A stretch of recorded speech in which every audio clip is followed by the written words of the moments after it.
Hey folks, this is Chris with Oregon Figs. It's January 9th, 2025, and I'm out mulching my trees with fir pebble bark. Just took off a couple of cuttings off the tree, and I want to show you the cuttings. So these are cuttings, let's see what we've got here. 1, 2, 3, 4, 5, 6, 7 nodes. Nice cuttings. They're gray. You see how they're gray, and they're beautiful, thick, nicely lignified. That's actually a Braba that was on this cutting, those little bumps. But these are really nice, and this is what you're looking at when you're looking for really nice cuttings. Multiple nodes, nicely lignified, and right now is a great time to take the cuttings. We haven't had a lot of super cold weather. We've had been down at freezing, but not in the 20s that much. So these have not been exposed to a lot of cold weather. The trees are dormant. If you look there, you can see there's a little white latex on the bottom. You can see it right there on the tailgate of my pickup.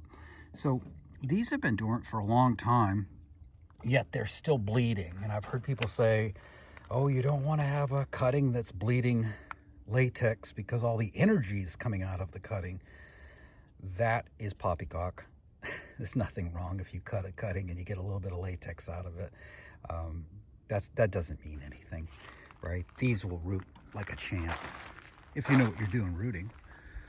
I went over to Brown Sugar Crunch today and took quite a few cuttings off of Brown Sugar Crunch. It's really starting to grow more horizontally, where it'd be really difficult to get the zero-turn mower around it. Like, this is a branch that was coming out just horizontal. This is a bigger branch I took down there, was coming out this way horizontal. So when I took the cuttings, I basically just took cuttings to get it where I could get the mower around it, and didn't really do a lot with the height of the tree this year. It was just the sprawl and the width of the tree. So, you know, when you're taking cuttings, everyone has their own objectives for taking cuttings. In my case, for Brown Sugar Crunch, it was to control it so that we could mow around it. And I'm going to be gifting a lot of these around the area to try to get this variety out there so more people are growing it. What have I been up to today? LSU Ouye. I've been calling it Houye. It's Ouye. And I'm French, I should know better.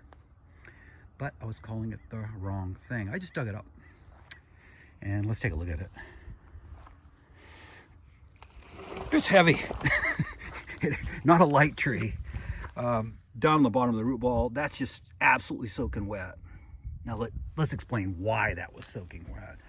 So when I created this hill, I brought about 3 feet of material and 4 feet in places. And I came down the hill with my tractor and my grading scraper, and I created a little dip through here. And you can see, and that's my drainage that I created. My drainage comes down the hill, and it turns. It goes right where this apple tree is, and it turns right through there. I put a tree in down here thinking if I built it up, I would be okay and I would avoid water issues, and that was not the case. So when I dug this tree up today, it was beautiful on the material that I had brought in, but when you got down about 18 inches, it was wet. So this is an area where you don't want to plant.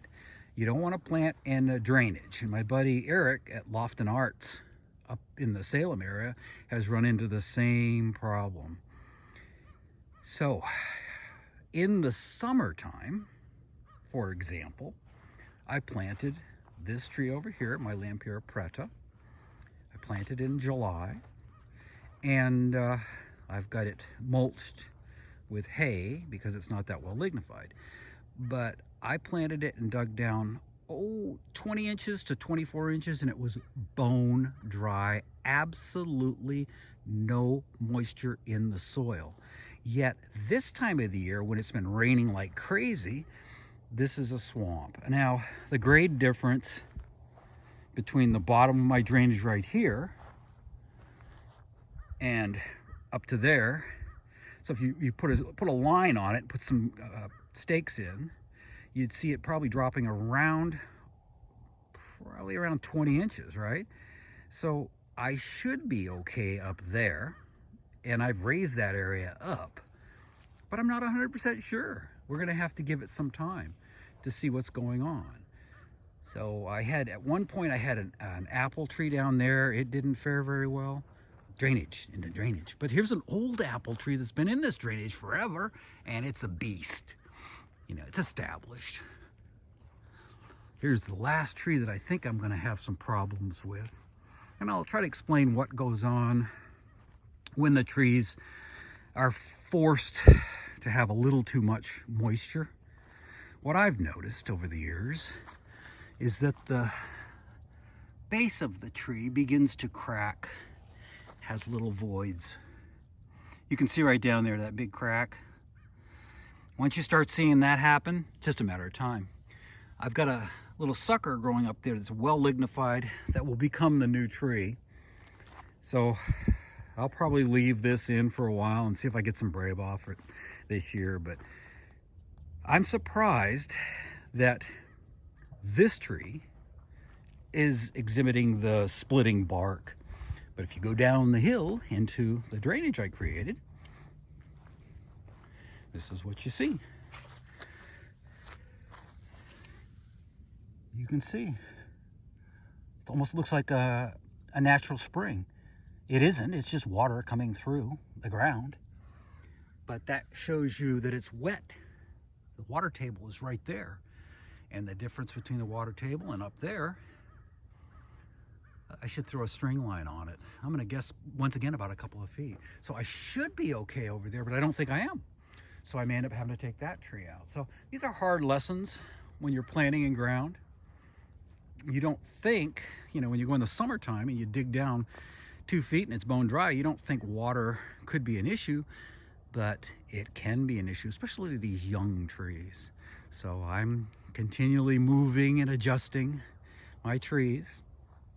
And I think what's going to go on in the future, now I'm going up the hill. And you can physically see that the grass that was totally burned this year, it still has a burned look up top. Yet it's much greener down here, just much more moisture down here. Not to the point where it's a problem for any of these trees right here, but you know, if you go up that hill, you're not going to have any issues with moisture. So that's the direction my orchard is going. And those are my lessons of planting in ground, paying attention to the water flow around you, err on the side of caution, and try to stay away from these places that are wet if you have land. There's no reason why I should have planted here. I mean, I have 6 acres. But you learn. You make mistakes, you learn. And what I'm trying to do on my channel is, as I learn from the mistakes, in many cases, I try to share that information so other people don't have to go through those learning phases that I've been going through. So if you like this type of video, and you like to just kind of chill out with me in the orchard here, you're welcome along for 2025. I always enjoy having you on board, and I always try to be truthful and helpful. I think there's a lot to be said for that. Okay, take care. We'll see you on the next one. Always appreciate a sub and a like, and hope your 2025 is awesome. Take care now.